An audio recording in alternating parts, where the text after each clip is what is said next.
우리가 즐겨 부르는 찬송가 304장을 보게 되면 제목이 그 크신 하나님의 사랑입니다.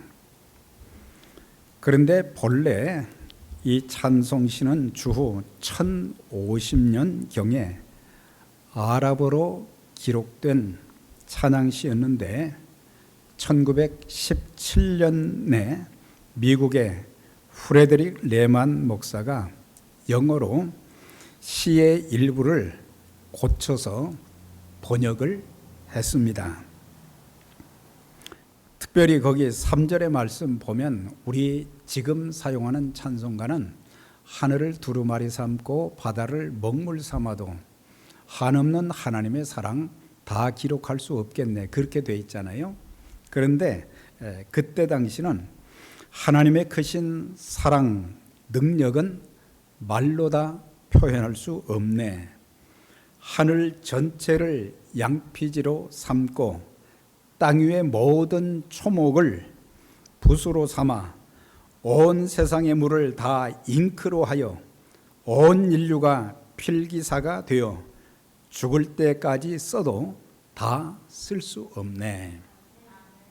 하나님의 사랑의 넓이와 깊이가 얼마나 놀라운지, 그리고 하나님의 사랑과 은혜는 끝이 없다는 것을 이렇게 찬송시로 지었던 것을 볼 수 있습니다. 우리도 지금까지 살아오는 동안 하나님께 받은 사랑과 은혜와 그 축복을 우리가 우리의 언어로 다 표현할 수 없을 정도로 저도 많고 여러분들도 많이 있으신 줄 믿습니다. 저는 이 세 단어만 말하면, 기도하기 전마다 이 세 단어만 가지고 하나님께 감사하고 부르짖어 기도할 때에 참 제 가슴이 뜨거워지고 제 눈에서 눈물이 핑 돌 때가 참 많습니다. 지금까지 지나오는 동안 얼마나 큰 환난과 풍파와 시련과 아픔과 고통과 절망적인 그런 상황들이 참 많이 있었는데, 그런 가운데서 하나님이 나를 변함없이 사랑해 주셨다는 것, 나는 하나님 마음을 참 아프게 해드렸고 하나님의 말씀을 거역하고 하나님께서 주신 모든 일들에 참 충성하지 못했고, 그렇지만 하나님의 사랑은 한 번도 내게서 떠난 적이 없었고, 또한 내가 하나님 앞에 행한 것이 아무것도 없는데 구원의 은총을 비롯해서 또한 지금까지 살아오는 동안 하나님이 주신 그 은혜는 사도 바울의 고백처럼 나의 나 된 것은 내가 된 것이 아니요 나와 함께 하신 하나님의 은혜로다, 그렇게 고백한 것처럼 하나님의 은혜 아니면은 살아올 수가 없었고, 또한 주의 일도 할 수 없었고, 또한 하나님께서 내게 주신 그런 복들을 하나하나 세어보면은 얼마나 많은지 이 두 손가락으로는 셀 수가 없어요. 때로는 내가 예상치 못했던 덤으로 주신 축복도 또 얼마나 많은지. 그래서 이 찬송가의 가사뿐만 아니라 우리의 일상생활에서도 하나님의 사랑과 은혜와 축복을 생각하면 늘 감사하게 될 것이고 찬송하게 될 것입니다. 또한 찬송가 384장에 보면 나의 갈 길 다 가도록 예수 인도하시니, 거기에 보면 어려운 일 당한 때도 족한 은혜 주시네. 그러니까 하나님의 그 사랑과 은혜는 우리가 평탄하고 좋을 때만이 아닌, 우리가 때로는 참 인생에 많은 아픔과 고통을 겪고 광야와 같은 아무것도 참 눈에 보이지도 않고 손에 잡히지도 않은 그런 절망적인 상황 속에서도 하나님께서 그 백성들을 붙드시고 또한 필요를 공급하시고 보호해 주신 것처럼 여기 보면은 어려운 일 당한 때도 족한 은혜 주시네. 하나님께서 주신 그 은혜, 평탄할 때나 또한 어려울 때나 기쁠 때나 또한 슬플 때나 외로울 때나 어떤 환경 속에서도 함께 하시며 넘치는 은혜, 족한 은혜를 참 주시는 것을 보게 됩니다. 특별히 우리가 생각해 보면 내 자신이 용서받을 수 없는 죄를 용서받은 죄사함과 구원, 영생의 복을 누릴 수 있게 되었다는 것은 이거는 은혜 중에 은혜요, 축복 중에 가장 큰 축복입니다. 어떻게 우리가 죄 사함을 받을 수 있었으며 어떻게 우리가 영생 복락을 누릴 수 있겠습니까? 전부 하나님의 은혜고 광야 같은 세상을 사는 동안 하나님께서 내게 베푸신 사랑과 은혜는 너무 크고 많았습니다. 그래서 종종 때로 하나님 앞에 기도할 때에 사도 바울에게 주셨던 주님의 기도의 응답, 내가 내게 준 은혜가 크다, 그렇게 말씀하시는 것처럼 저에게도 내가 준 은혜가 내게 족하다고 말씀하실 때가 참 많습니다. 우리가 하나님의 사랑과 은총, 그 축복을 생각하면 우리는 원망불평하지 않습니다. 늘 감사하게 되는 줄 믿습니다. 늘 감사하게 되고 늘 찬송하게 됩니다. 우리가 즐거울 때도 기쁠 때도 찬송하지만 환난과 핍박과 많은 풍파 속에서도 하나님은 찬송하게 하시는 하나님, 밤중에도 노래하게 하시는 하나님이십니다. 우리 찬송가의 가사의 일부에 보면 밤낮 불러도 밤낮 찬송을 불러도 늘 아신 마음뿐일세.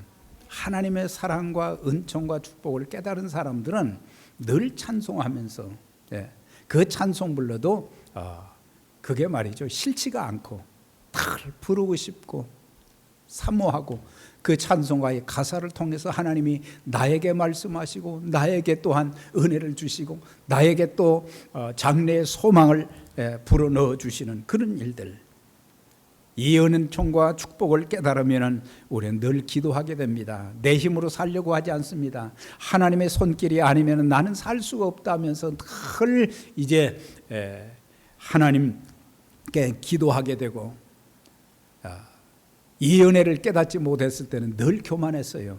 내 힘으로 산다, 내가 잘해서 산다, 내가 경험이 있고 내가 많은 지식이 있고 내게 많은 능력이 있어서, 그러면서 교만할 때가 많은데 이걸 깨달으면요 늘 겸손하게 되는 거예요. 항상 하나님의 은혜로, 하나님의 돌보심으로, 하나님의 공급하심으로, 하나님의 인도하심으로 이 모든 것이 주어졌다는 것을 알고 늘 겸손하게 되는 것입니다. 하나님만 높이게 됩니다. 그리스도만 높이게 됩니다. 그리고 이걸 깨달은 사람들은 죽는 날까지 변함없이 주님과 교회를 위해서 충성하게 될 것입니다. 이걸 깨닫지 못하니까 충성하지 못하는 거예요. 이걸 깨닫지 못하면 불충성하게 되는 거예요. 그리고 하던 일도 중간에 포기하고 낙오되는 그런 사람들이 있게 되는데, 하나님의 사랑과 은총과 이 축복을 깨달으면은 평생 주님과 교회를 참 힘겹게 섬기고, 때로는 어려움이 있어도 늘 감사하고, 또 하나님께서 새 힘 주셔서 더 귀하게 참 섬기도록 하나님이 은혜를 주실 것인데, 저와 여러분 모두에게 그런 은총과 복을 주시기를 주의 이름으로 축원합니다. 자, 오늘 이 본문의 말씀은 바울의 사도직 변호와 고린도 교회 성도들과의 바른 관계 회복, 거짓 교사들의 미혹에 대처하기 위해서 사도 바울은 지난 14년 전에 바로 하나님 나라에 올라가는 몸 밖에 있었는지 몸 안에 있었는지 그거는 하나님만 아신다고 하면서 거기에서 천국의 아름다운 광경을 보게 되었고, 그리고 주님께로부터 직접 참 사람이 표현할 수 없는 귀한 주님의 말씀을 듣게 되었어요.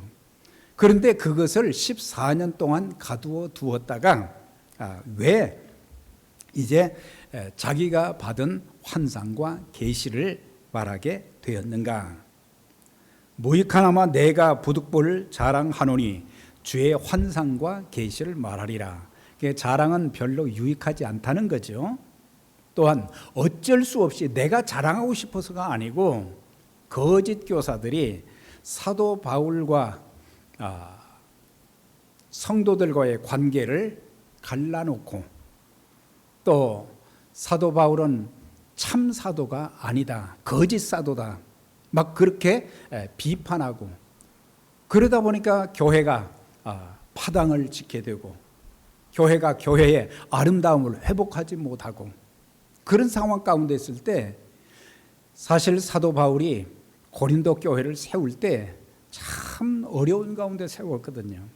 그가 1년 6개월 동안 그곳에 가서 아무도 믿는 사람들이 없는 그곳에서 복음을 전하고, 또 예수를 영접한 사람들 소수가 모여서 고린도 교회를 형성하고, 그래서 그 교회가 참 아름답게 세워져 가는데, 그가 떠나고 난 뒤에 거짓 교사들이 와가지고 이렇게 사도 바울을 비난하고 비판하고, 또한 성도들과의 사도 바울과의 관계를 아주 어렵게 만들고 원수되게 만들고, 하나님의 교회의 기능을 마비시키고, 성도들끼리 서로 미워하고 분쟁하게 만들고, 또한 소송하게 만들고, 그래서 교회다운 그런 모습이 보이지 않아서 더 이상 내가 이렇게 있어는 안 되겠다. 그래서 부득불 사도직의 변호와, 또한 그 성도들과의 관계 회복, 그리스도의 몸된 교회를 든든하게 세우기 위해서 내가 부득불 주의 환상과 계시를 이제 여기서 소개한 것을 볼 수가 있습니다. 오늘 이런 내용을 통해서 우리가 먼저 알아야 될 것은 예수 그리스도의 보혈을 통해서 죄사함 받고 구원받은 하나님의 자녀들은 주님께서 세우신 교회를 소중하게 여겨야 됩니다. 절대로 교회를 비판하거나 허무는 자들이 있어서는 되지 않습니다. 교회를 함부로 하는 자들은 곧 주님께 함부로 하는 것과 똑같다. 왜? 교회는 그리스도의 몸이기 때문이에요. 주님의 자녀된 자들, 예수 믿고 구원받은 하나님의 자녀들을 함부로 대하는 것은 곧 주님을 함부로 대하는 것과 똑같다고 하는 거예요. 그래서 아까 인사했지요? 네. 당신은 존귀하고 보배로운 분이십니다. 그것은 하나님께서 선지자들을 통해서 말씀하신 것이고, 그만큼 교회가 아름답고, 또한 예수 그리스도를 믿는 사람들 한 사람 한 사람, 또 함께 모인 공동체가 그렇게 아름답다고 하는 거예요. 사람이 많고 적음에 상관없이 그만큼 이렇게 성도와 교회는 존귀하고 아름다운데, 우리가 이렇게 교회와 성도들을 함부로 대하는 것은 그것은 주님 앞에 작은 죄가 아니라고 하는, 큰 죄라고 하는 거예요. 그리고 하나님의 축복을 받을 대상이 되지 못하게 되는 것입니다. 또한 성도들은 주님의 몸된 교회를 위해서 눈물의 기도와 수고가 있어야 할 것입니다.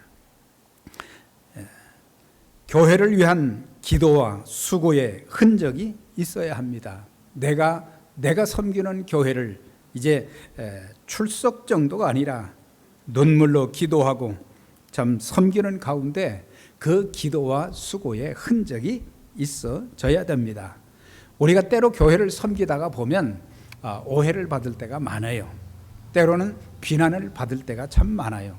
내가 잘못해서, 내가 덕을 세우지 못해서 그렇게 해서 비판받고 욕을 받는 것은 그거는 당연한 것이지만, 그렇지 않고 내가 참 사심이 없이 주님을 사랑하고 교회를 사랑하고 형제 자매들을 사랑하고 하나님의 이 일에 참 열심을 내서 섬기다 보니까 때로는 오해를 받을 때도 있고 그렇지만, 절대 그런 것 때문에 낙심하지 말라고 하는 거예요.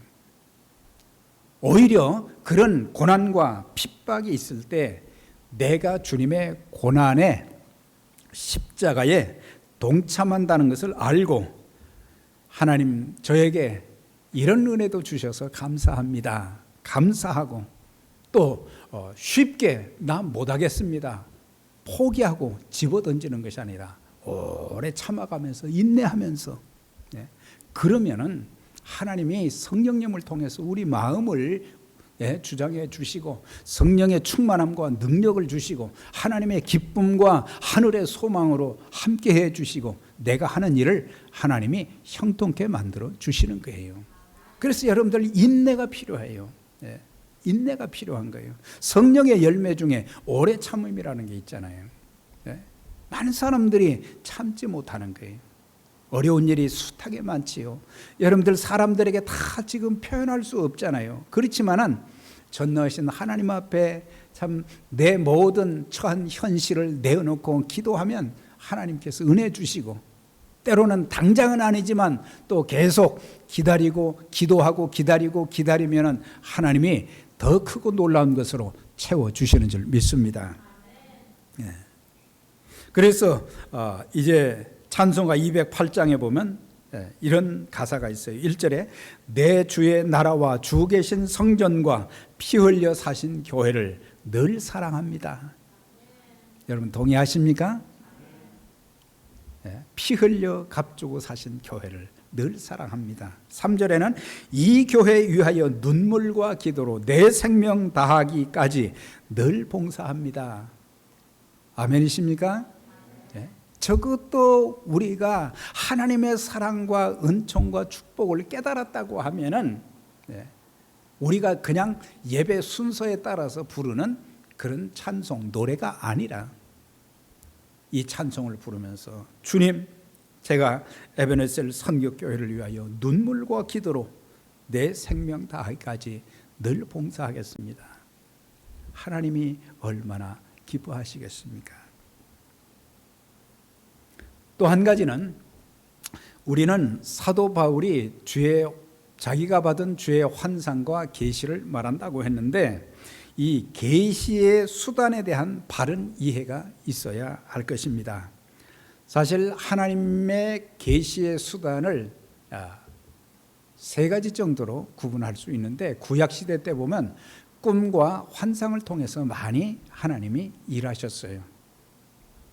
그런데 주후 1세기 끝에 보면은 요한계시록이 기록되면서 신구약 성경 66권이 이제 참 정확무한 하나님의 말씀으로 완성이 되었어요.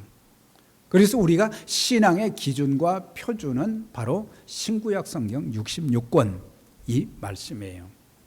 그렇기 때문에 우리가 오늘날에도 이 기록되어진 66권의 말씀이 있음에도 불구하고 우리가 자꾸 꿈을 더 소중히 여기고 말씀보다 또 어떤 환상을 자꾸 보기를 원하고 그렇게 하지 마시고, 때로는 하나님이 특이하게 그렇게 하실 수는 있지만은 이런 환상과 계시는 또 꿈은 잘못하다 보면 하나님의 계시라기보다는 자기 주관적인 계시가 되어서 잘못될 수도 있어요. 그러나 하나님 말씀은 정확무오하고 1.1획도 틀림이 없이 정확하고, 그래서 그 말씀 따라서 우리가 신앙생활하면 우리가 바른 신앙생활할 수 있고 바른 교회 생활할 수 있고 나아가서 참된 그리스도인의 모습을 따라서 우리가 살아갈 수 있게 되는 것입니다. 자, 그런데 오늘 2절과 4절의 말씀을 보면은 그가 14년 전에 셋째 하늘에 이끌려 올라간지라, 또한 낙원으로 이끌려 가서라는 그런 말씀이 있어요. 그러니까 바울의 그 환상을 통해서 그는 고백하기를 내가 14년 전에 셋째 하늘에 이끌려 갔다. 그래서 셋째 하늘과 낙원을 여기서 동등시하는 것을 보게 됩니다.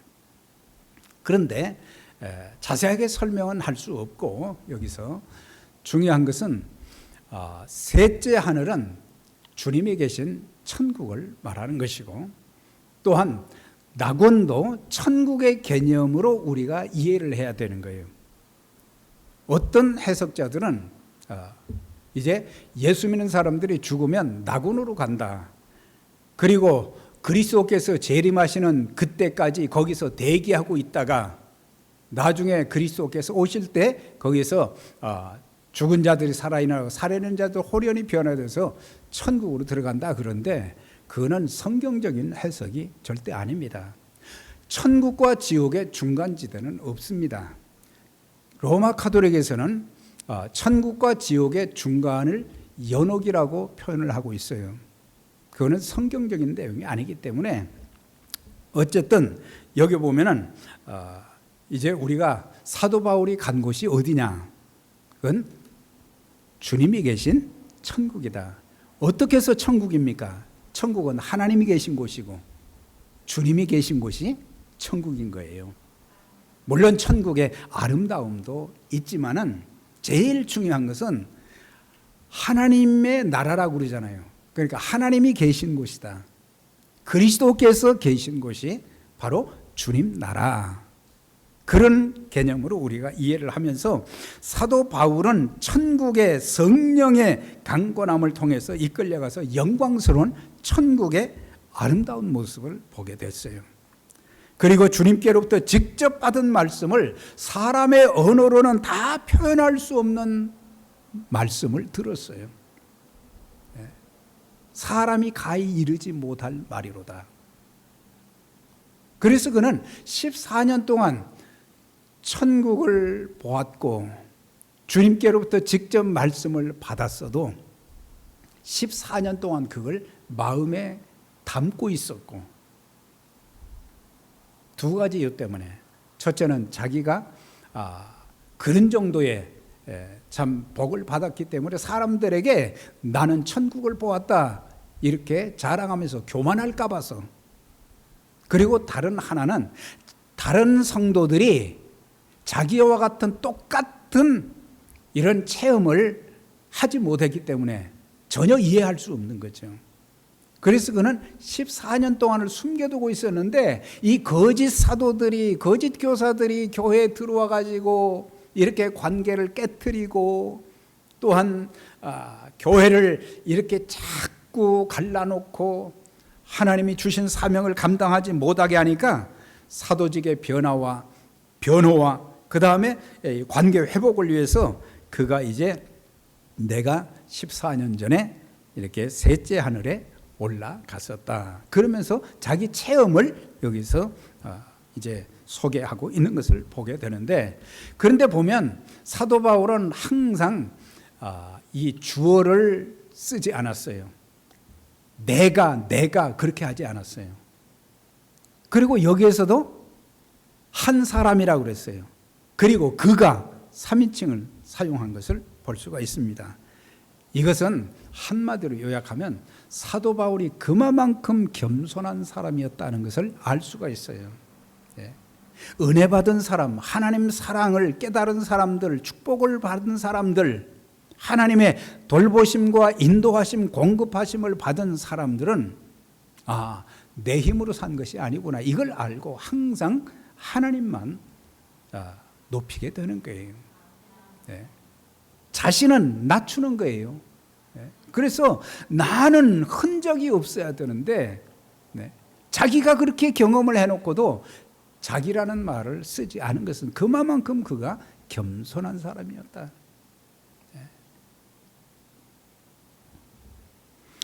자, 그런데 그러면은 그가 낙원에 이끌려 가서 천국에 올라가서 천국의 아름다운 모습, 그리고 주님께서 직접 하신 그런 말씀을 이제 들었는데, 여기서 천국은 어떤 곳인가? 천국은 어떤 것인가? 천국은 말씀드린 것처럼 주님이 계신 곳입니다. 계시록 21장에 보면은 그곳은 눈물이 없는 곳이다. 우리는 이 땅에 살면서 울 일이 참 많잖아요. 사실 지금까지 우리가 흘린 눈물 참 많습니다. 그런데 우리 주님께서 우리가 천국에 들어가면 우리 눈에 눈물을 닦아주신다고 그랬어요. 그곳은 눈물도 애통하는 것도 없고 곡하는 것도 없고 아픈 것도 없고 다시 이제 죽음이 없는 곳이다. 그래서 이 땅에 사는 사람들이 나이가 많거나 또 질병으로 고통당하시는 분들이 그렇게 천국을 어느 때보다도 사모하는 것은 이 천국이 어떤 곳인가를 알기 때문이에요. 가끔 나이 드신 어르신들이 빨리 죽어서 천국 가야 되겠다 그러는데 뭐 빨리 죽으실 필요는 없지요. 하나님이 살려두실 때까지는 살아야 되고, 그러나 한 가지 이 소망만은 흔들리지 말아야 되는 거예요. 내가 주님 나라에 가서 거기는 이런 아픔도 없고 고통도 없고 서로 사랑하는 곳이고, 그럼 반대로 지옥은 어떤 곳입니까? 주님이 계시지 않는 곳이요, 지옥은 영원히 꺼지지 않는 뜨거운 불못으로 세세토록 고통과 부르짖음이 있는 곳이다. 이거 생각하면 정신이 바짝 드는 거예요. 누가복음 16장 23절 이하에 우리 주님께서 말씀을 전하시면서 비유의 말씀을 드셨어요. 부자와 나사로의 비유를 이렇게 드시면서 특별히 이 부자는 이 세상에서 잘 살았지만은 나중에 죽고 난 뒤에 그가 간 곳이 음부예요. 음부는 지옥인데, 여기 보면은 음부에서 고통 중에 눈을 들어 멀리 아브라함과 그의 품에 있는 나사로를 보고 이르되, 아버지 아브라함이여 나를 긍휼히 여기사 나사로를 보내서 그 손가락에 물 한 번만 찍어 내 혀를 서늘하게 하소서. 내가 이 불꽃 가운데서 괴로워하나이다 그랬어요. 그가 깨달은 것이 뭐예요? 너무 목마르다는 거예요. 너무 목마라서 손가락에 물 한 번 찍어서 혀에 댄다고 해서 그게 얼마나 그 효과가 있겠어요. 그리고 내가 이 불꽃 가운데서 고통하나이다. 천국은 주님이 계신 곳, 천국은 각종 보석으로 단장된 곳이라고 하는 것이 계시록 21장 18절에서 쭉 보면은 천국은 12보석으로 지어졌다 그렇게 말씀하고 있어요.